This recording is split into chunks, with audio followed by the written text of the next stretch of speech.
Hello everyone, welcome to Wizard Educational Institute.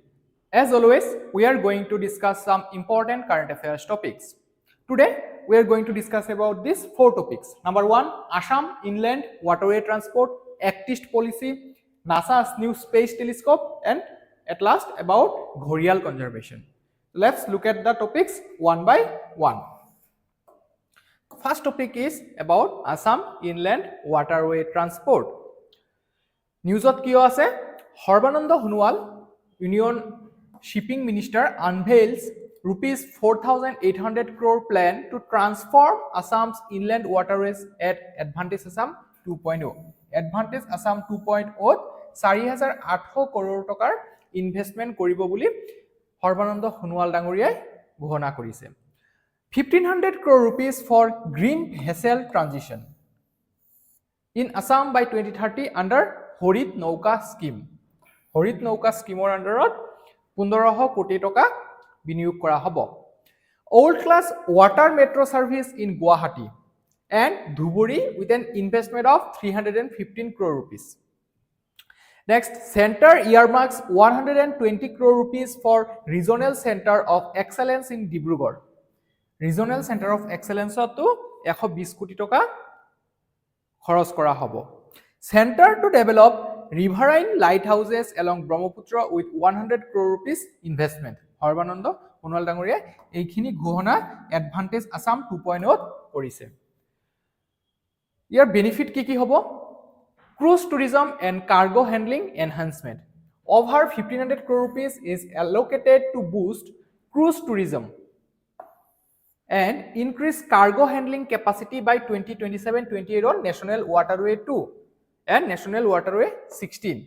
This involves constructing jetties with onshore facilities at Shilghat, Biswanath Ghat, Nimati Ghat, Guijan, along with building a new building for the regional office, MSDC guest house and office space for IT at Fancy Bazaar in Guwahati. Next, shipping repair facility development. An investment of rupees 375 crore rupees is earmarked for the second phase of the ship repair facility. Kot ase eto Pandut ase. Fairway maintenance to ensure a consistent draft of 2.5 meters from the Bangladesh border to Pandu on NW2 until 2026-27 rupees 191 crore is allocated for fairway maintenance. Water metro service. Plans are underway to develop a water metro service in Guwahati. And Dhuburi with an estimated investment of 315 crore rupees. A feasibility study inspired by the success of the Kosi metro service. Kosi kota se Kerala is currently being conducted. So amar Ohomor karone jothestogini ফলপ্ৰসূ হ'ব Electric catamarans and cruise terminal. The deployment of 2 electric catamarans built by Kosin Shipyard Limited is planned. Additionally, a world-class cruise terminal will be constructed in Guwahati with an estimated investment of 100 crore rupees.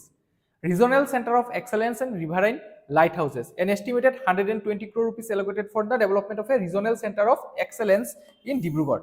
120 কোটি টকা খৰচ কৰা হ'ব তাৰ কাৰণে Furthermore, riverine lighthouses will be built at 5 locations. Kot hobo? I mean, naam kita jana dorkar. Bogibilot, Biswanathot, Nimatit, Paddu, aru Hilghatot. At an estimated cost of 100 crore rupees. Fairway development. A sum of 150 crore rupees is earmarked for fairway development with a least available depth of 2.5 meters between Pandu and Bogibil. Additionally, 2 cutter section razor units will be purchased for Brahmaputra, that is NW2. National Waterway 2, National Waterway 1 to Ganga Nodi ase, hare? Prelims ot ei topic to pora kenoka question ahibo pare? Which of the following statements regarding national waterways in India are correct? Number 1, National Waterway 1 runs along the Ganga River from Allahabad to Haldia. Right or wrong? True, absolutely true. Number 2 statement. National Waterway 2 is along the Brahmaputra River and connects Dhuburi in Assam to Hodia. This is also true.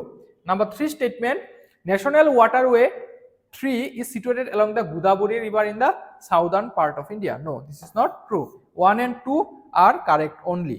Option A will be our correct answer. মেইনছত আপোনালোকে ইয়াৰ পৰা question expect কৰিব পাৰে GS3 আৰু GS5 Assam specific পেপাৰখনত discuss the significance of national waterways in promoting inland water transport in India and also in Assam. In this context, analyze the challenges and opportunities associated with developing and expanding India's national waterways network. 150 watts or millimeter হয় এটোত আপোনালোকে এনসাৰটো লিখি আমাৰ WhatsApp number 9395004636 লৈ পঠিয়াব পাৰে। আজিৰ দ্বিতীয়টো topic হৈছে লুক ইষ্ট পলিচিৰ পৰা আমি এক্ট ইষ্ট পলিচিলৈ কেনেকৈ ট্ৰান্সফৰমেশ্যন কৰিছোঁ। আপোনালোকৰ নিশ্চয় মনত আছে লুক ইষ্ট পলিচিটো আমি 1990ত আৰম্ভণি কৰিছিলোঁ। কোনে কৰিছিলে? তেতিয়াৰ প্ৰাইম মিনিষ্টাৰ আছিলে আমাৰ PV নৰসিম্হা ৰাও। PV নৰসিম্হা ৰাও তেখেতে এই কনসেপ্টটো বনাইছিলে যে look east policy has transform into act east policy. প্ৰধানমন্ত্ৰী মোদী ডাঙৰীয়াই প্ৰথমবাৰ শপত গ্ৰহণ কৰিছে 2014 চনত। তেতিয়াৰ পৰা লুক ইষ্ট পলিচিটো এক্ট ইষ্ট পলিচিলৈ আমি কনভাৰ্ট কৰিছোঁ। Bringing tremendous progress to the north east highlights vice president. Vice president কোন হয়? জগদীপ ধনখড় তেখেতে কৈছে এই কথাষাৰ। Unprecedented development in Arunachal Pradesh, airports, rail and road connectivity and 4G network expanding rapidly, says Vice President.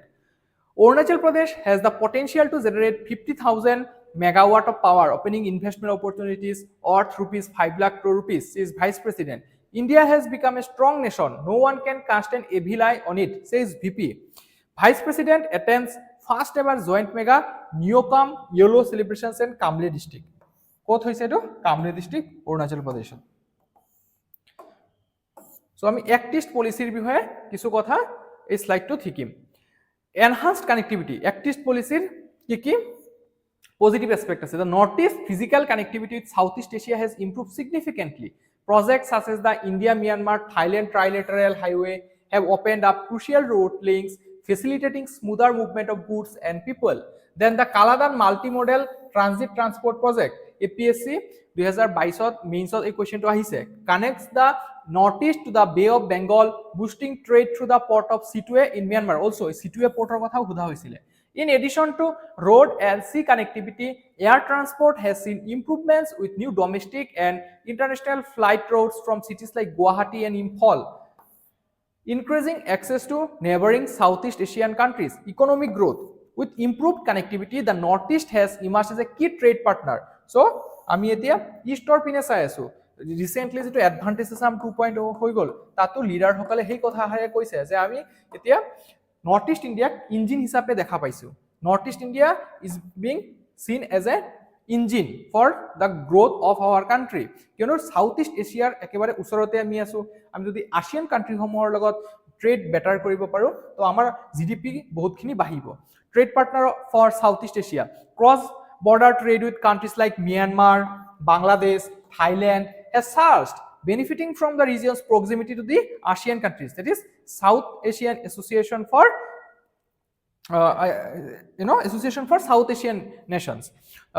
Initiatives like the Northeast Industrial Development Scheme aim to foster industrial growth in the region by offering incentives to investors, particularly in sectors like manufacturing, agriculture, and tourism. The region's potential as an export hub rupe ei gutei northeastern region tok dekha goise for products like tea, spices, handicrafts and textiles has been harnessed, resulting in increased market access for local businesses.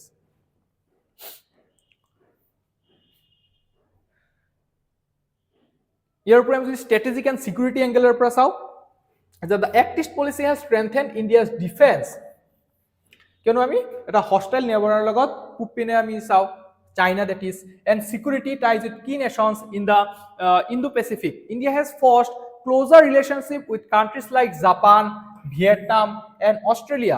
Although they are competitors of us, but we are maintaining a cordial relations with them in the Indo-Pacific through joint defense exercises, maritime security cooperation, intelligence sharing initiatives. With its strategic location and growing importance in regional security, India has enhanced its military infrastructure in the Northeast. যথেষ্টখিনি খৰচ কৰা হৈছে। আমি vibrant village প্ৰগ্ৰামৰ কথা ক'ব পাৰো, focusing on modernizing defense facilities and border security. The region's security is crucial given its proximity to China and Myanmar.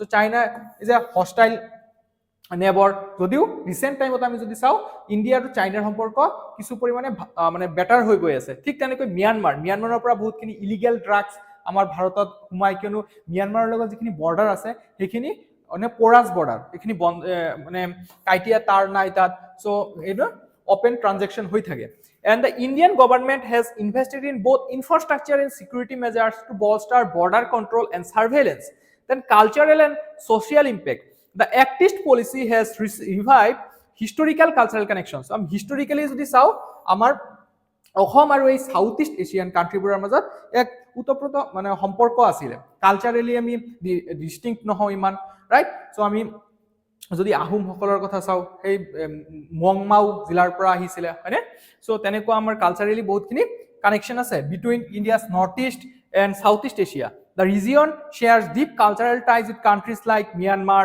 Thailand, Laos, particularly through shared traditions, religion, and ethnic communities. Cultural diplomacy through festivals, art exchanges, and tourism has strengthened people-to-people links. For instance, the region has seen an increase in inbound tourists, particularly from Japan, South Korea, and Thailand, who are drawn to its natural beauty and cultural heritage. The Northeast tourism sector has grown with destinations like Kaziranga National Park. নিশ্চয় আপোনালোকে নিউজত চাইছিলে আমাৰ foreign এফেয়াৰ্স minister S জয়শংকৰে Kaziranga national park visit কৰিছিলে টাৱাং the Brahmaputra river drawing international visitors boosting local economic and creating jobs প্লিমছত কেনেকুৱা কুৱেশ্যন আহিব পাৰে এই টপিকটোৰ পৰা যে which of the following initiatives are part of India's Act East policy aimed at enhancing connectivity and economic development in the Northeast region তলৰ কোনকেইটা project east India's act east পলিচিৰ আণ্ডাৰত পৰে number 1 India Myanmar Thailand trilateral highway হয় এটো আছে then Kaladan multimodal transit transport project এটো আছে number 3 north east industrial development scheme হয় কিন্তু এইটো যেটো এটো নহয় এটো বাংলাদেশৰ লগত হয় আমাৰ মৈত্ৰী সুপাৰ থাৰ্মেল পাৱাৰ প্ৰজেক্ট এটো এক্ট ইষ্ট ইণ্ডিয়াৰ পলিচিৰ আণ্ডাৰত নপৰে সো আমি কোনকেইটা শুদ্ধ পালো 1 2 3 only option A will be our correct answer very important topic in GS2 দিয়াৰ ওপৰত কোৱেশ্চন আহে এক্ট ইষ্ট পলিচিৰ ওপৰত আপোনালোকে এনসাৰটো 250 অৰ্ছৰ ভিতৰত লিখিব আৰু আমাৰ WhatsApp নম্বৰলৈ মূল্যাংকনৰ কাৰণে পঠিয়াব পাৰে কোৱেশ্চনটো হৈছে এনেকুৱা ধৰণৰ the transformation of India's look east policy into the act east policy has brought significant changes to the northeast region discuss the key initiatives under the act east policy that have contributed to the economic strategic and cultural development অৰ্থনৈতিক সাংস্কৃতিক দিশৰ পৰা কেনেকৈ act east পলিচিয়ে সহায় কৰিছে আপোনালোকে লিখিব যত্ন কৰিব এনসাৰটো আজিৰ তৃতীয়টো টপিক হৈছে about what to know about NASA's new space telescope নাসাই ফেব্ৰুৱাৰী 27 তাৰিখে নতুন স্পেচ টেলিস্কোপ লঞ্চ কৰিব গৈ আছে তাৰ বিষয়ে আমি জানিম চাওচোন কি আছে যে স্ফেৰেক্স স্পেচ যেটো টেলিস্কোপ আছে এটো নাম হৈছে স্ফেৰেক্স a new mission to explore the universe's origin এই বিশ্ব ব্ৰহ্মাণ্ডৰ উৎপত্তিৰ বিষয়ে আমি জানিব যত্ন কৰিম এই মিশনটোৰ দ্বাৰা কেতিয়া লঞ্চ কৰা হ'ব ফেব্ৰুৱাৰী 27 তাৰিখ 2025 লঞ্চ ভেহিকল স্পেসএক্স ফ্যালকন 9 ৰকেটৰ দ্বাৰা লঞ্চ কৰা হ'ব লঞ্চ সাইট পৰা লঞ্চ কৰা হ'ব এটো কেলিফৰ্নিয়া USA জাগাটোৰ নাম হৈছে Vandenberg space force base mission objective কেটা কি হয় SphereX is designed to map the entire sky in 102 different infrared IR infrared আপোনালোকে নিশ্চয় জানে ভিজিবল লাইট আছে ভিজিবল লাইট আমি দেখা পাও 400 নেনোমিটাৰৰ পৰা 700 নেনোমিটাৰ লৈকে থাকে আৰু এটা আছে ইনফ্ৰাৰেড আল্ট্ৰা ভায়োলেট সো ইনফ্ৰাৰেডত 102টা ওয়েভলেন্থলৈকে আমি আমাৰ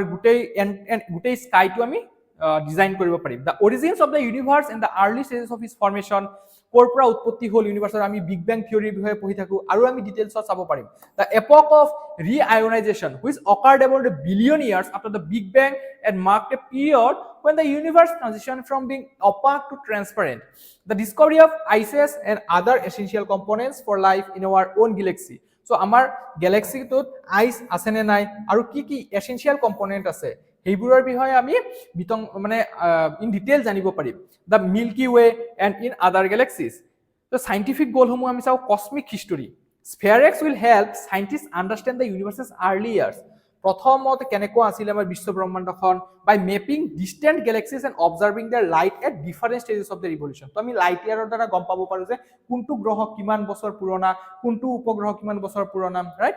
সো সেইবোৰৰ বিষয়ে আমি জানিব পাৰিম।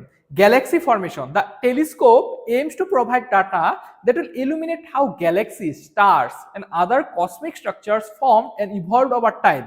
Then study of ices. SphereX will also look for the building blocks of life. আমি যদি লাইফৰ বিল্ডিং ব্লক বুলি কওঁ, আমি কি বুলি কওঁ? Proteins, amino acid.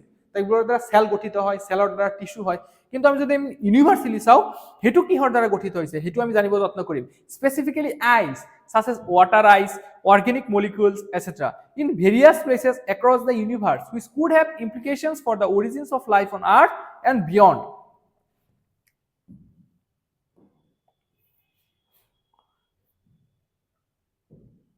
Next, innovative technology, infrared observation. By observing in infrared wavelength, আমি কোনটো wavelength এটো observe কৰিম? Infrared. SphereX will be able to peer through cosmic dust clouds and observe the distant universe. Infrared light can travel through interstellar dust. Important এটা point যে infrared light এ interstellar dustৰ মাজেৰেও travel কৰিব পাৰে, better than visible light. আমি যেটো দেখা পাওঁ খালি visible light টোহে দেখা পাওঁ, মনত ৰাখিব, which is often blocked by this dust. Comprehensive survey. This telescope will create a complete map of the sky, which will help researchers gather information from a wide variety of sources such as galaxies, nebula, and stellar nurseries. আমি যে recent কিছুমান নাসাৰ space এক্সপ্লোৰেশন প্ৰগ্ৰামৰ বিষয়ে চাও, তাৰ ভিতৰত প্ৰথমতে পাম আমি জেমস ওয়েব স্পেস টেলিস্কোপ, যেটো ইউপিএসসি কোৱেশ্চনটো সোধা হৈছে। জেমস ওয়েব স্পেস টেলিস্কোপ কি? In fact, it is the largest telescope till date. While SpaceX is preparing for launch, NASA's James Webb Space Telescope continues to make significant discoveries. One notable discovery was the observation of a galaxy cluster that appears to be in the shape of a question mark. So এনেকুৱা এটা Galaxy cluster question মাৰ্কৰ আকাৰত দেখা পোৱা গৈছে। তো এটো মানে পুৰা এইচডি ক্যামেৰাত আমি দেখিব পাওঁ যে কেনেকুৱা গ্যালাক্সি, কেনেকুৱা প্ল্যানেট আমাৰ বিশ্ব ব্ৰহ্মাণ্ডত আছে। This discovery is essential for understanding how galaxies and large structures in universe formed early in cosmic history. The image captured by James Webb Space Telescope is offering astronomers new data to refine our understanding of the galaxy formation.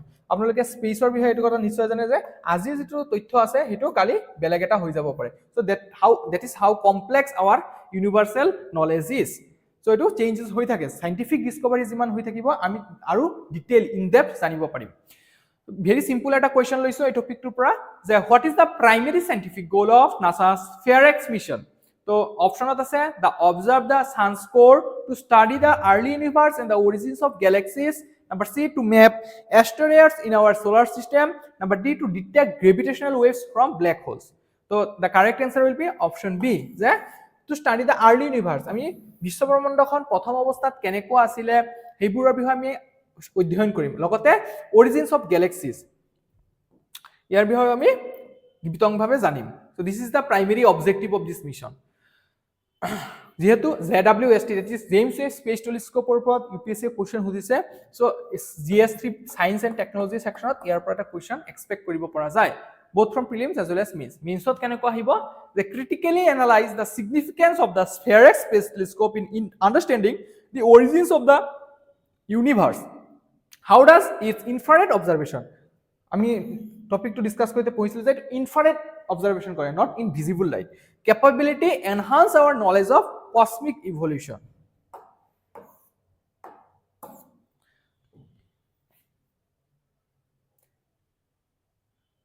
Next টপিকটো হৈছে about why ঘৰিয়ালস are endangered, how MP has led conservational efforts. ঘৰিয়ালৰ সংৰক্ষণৰ কাৰণে ভাৰত চৰকাৰে কেনেকুৱা step লৈছে সেইবোৰ আমি চাম। ওকে, বৰ্তমান আমি চাই লওঁ ঘৰিয়ালৰ IUCN স্ট্যাটাসটো কি হয়, এটো এনডেঞ্জাৰ্ড হয়। ওকে, দ্য ঘৰিয়াল, ইয়াৰ সাইন্টিফিক নেমটো কি হয়? The Gavialis gangeticus, a critically endangered species. IUCN যে ৰেড ডাটা বুক লিষ্ট আছে এটোত ইয়াৰ স্ট্যাটাসটো কি হয়? ক্ৰিটিক্যালি এনডেঞ্জাৰ্ড। মনত ৰাখা দৰকাৰ, এটো species of crocodile is native to Indian subcontinent. So ভাৰতীয় সাবকন্টিনেন্ট বুলি ক'লে আমি কোনখিনি বুজা পাওঁ যে ইণ্ডিয়া, বাংলাদেশ, শ্রীলঙ্কা, পাকিস্তান, আফগানিস্তান, এই যেটো এটা সাবকন্টিনেন্ট হিচাপে ধৰি লোৱা হয়।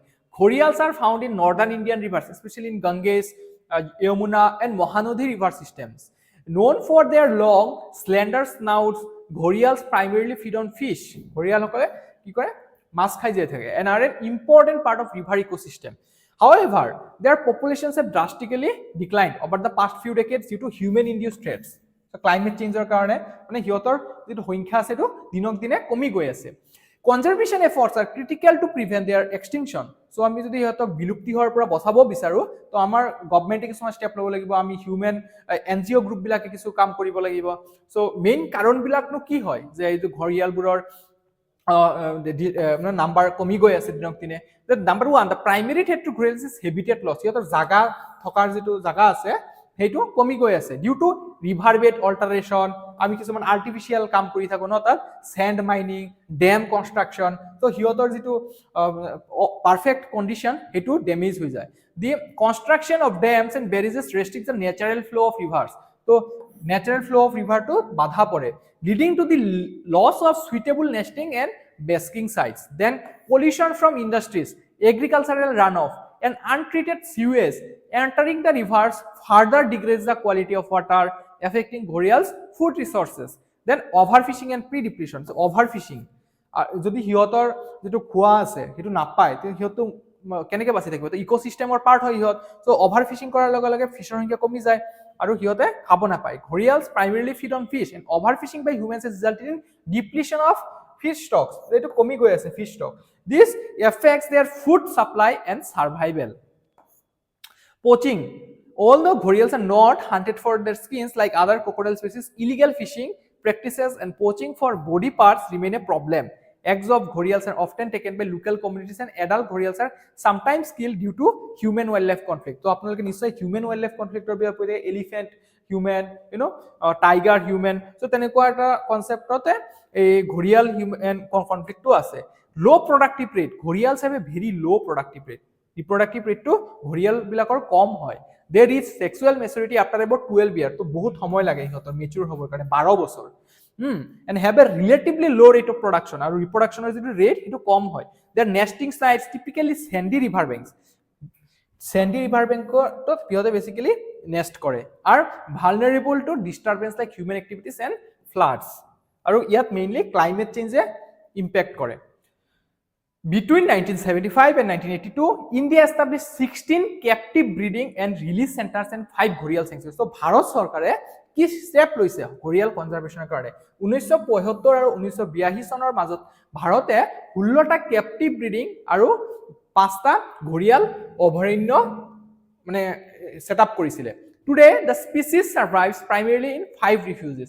এই 5টা কি হয়? ন্যাশনাল চম্বল স্যাংচুয়ারি, কেটারনিয়া ঘাট স্যাংচুয়ারি, চিটওয়ান ন্যাশনাল পার্ক, সন রিভার স্যাংচুয়ারি, সাতকোচিয়া জর স্যাংচুয়ারি. এটা কোথা আছে? মধ্যপ্রদেশত. Conservation efforts include captive breeding programs to rear and release hatchlings back into the river, monitoring populations, actively managing threats like sand mining. তো আমি sand mining কৰিলে কি হয়? হিয়তৰ যেটো নেস্টিং জাগা আছে হেতুত প্ৰভাৱ পৰে. সো এই কাৰণে আমি এটো চোৱাচিতা কৰিছো. And engaging local communities, very very important. যেতিয়ালৈকে লোকেল কমিউনিটিক আমি এংগেজ নকৰো তেতিয়ালৈকে এইখিনিত আমি আমি যেটো ইচ্ছা এক্সপেক্ট কৰিছো ৰিজাল্ট হেতু নাপাম. প্ৰিজাৰ্ভেশ্যন এণ্ড এৱাৰনেছ কেম্পেইনছ, সাইন্টিফিক্যালি হিয়তক হেতু নলেজ দিয়া হৈছে যে কেনেকৈ কনজাৰভেশ্যন কৰিব পৰা যায় আৰু কিয় ঘৰিয়ালবোৰ দৰকাৰ ৰিভাৰ ইকোসিস্টেমৰ কাৰণে. Which of the following statements is correct about the gharial, that is Gavialis gangeticus? So ঘৰিয়ালৰ বিষয়ে তলৰ কোনকেইটা ষ্টেটমেন্ট শুদ্ধ বুলি কোৱা হৈছে? The ghorial is classified as vulnerable on the IUCN red list. আমি অলপ আগতে চাইছিলো এটো vulnerable নহয়, এটো critically endangered. Critically endangered. Endangered. Okay, so this statement is wrong. Then the ghorial primarily inhabits freshwater lakes and marshes. No, freshwater lake নহয়. The ghorial is critically endangered. হয়, আমি তো চাইছিলো critically endangered due to habitat loss, fishing nets and pollution. This is the correct option. Number D2 চাবও না লাগে, তো চাই দিও. Ghorials are found in rivers of Southeast Asia including the Mekong river. নহয়, বেছিভাগ এটো আমাৰ ইন্ডিয়ান সাবকন্টিনেন্টত পোৱা যায়. Mekong river তো ক'ত আছে? Mekong river আমাৰ সাউথ ইষ্ট এছিয়ান কান্ট্ৰিজ আছে. সো এটো নহয়, আমাৰ ইন্ডিয়াত যদি গংগা, ব্ৰহ্মপুত্ৰ এন্ড মহানদী ৰিভাৰতহে পোৱা যায়. Discuss the challenges and conservation efforts for the ghorial, that is Gavialis gangeticus in India. Highlight the role of protected areas, community involvement, and scientific initiatives in the species recovery. Eto ki hoy amar environment যেটো আমাৰ GS 1 ত পাও তাৰ কাৰণে important as well as in GS 3 আমি দুইটাতে পঢ়িব লাগিব ইয়াৰ বিষয়ে আৰু এখিনি আমি সদায় প্ৰেক্টিস কৰি থাকিব লাগে আপোনালোকে এনসাৰটো 150 ইয়াৰ্ছৰ ভিতৰত লিখিব যত্ন কৰিব যে কি প্ৰত্যাহ্বান আছে আৰু ভাৰত চৰকাৰে কি ষ্টেপ লৈছে আজি আমি এইকেইটা টপিকে ডিসকাস কৰিলো আপোনালোকে যদি ভিডিওটো ভাল পাইছে অনুগ্ৰহ কৰি লাইক কৰিব আৰু কমেন্ট সেকশনত জনাব আৰু চেনেলটো সাবস্ক্ৰাইবও কৰি ল'ব থ্যাংক ইউ